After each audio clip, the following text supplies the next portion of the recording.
जनतेसाठी कुणाशी भेटणारा आपला चॅनल सत्यमुख।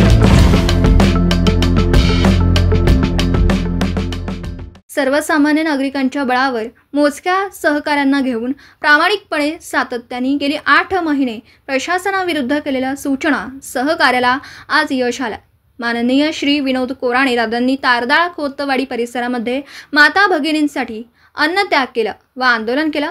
सदर आंदोलनाची दखल घेऊन जिल्हा परिषदेचे मुख्य अधिकारी COS कार्तिकेयन यांनी रखडलेल्या कामांची पाहणी केली आणि रखडलेला पाणी प्रश्न लवकरात लवकर सोडवण्याच्या सूचना दिल्या।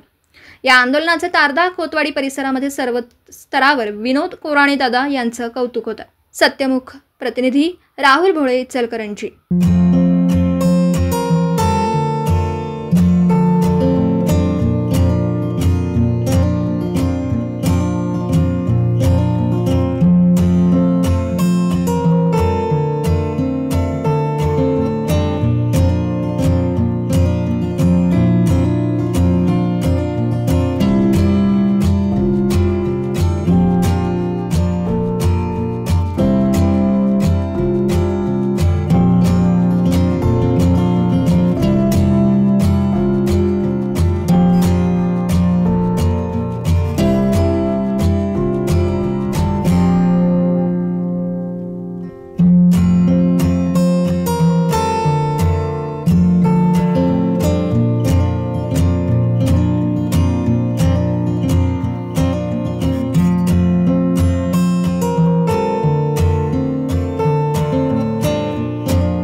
जनतेसाठी कुणाशीही भेटणारा आपला सत्यमुख। लाईक करा, शेअर करा आणि बेल आयकॉन ऑन करा। मित्रांनो, विसरू नका।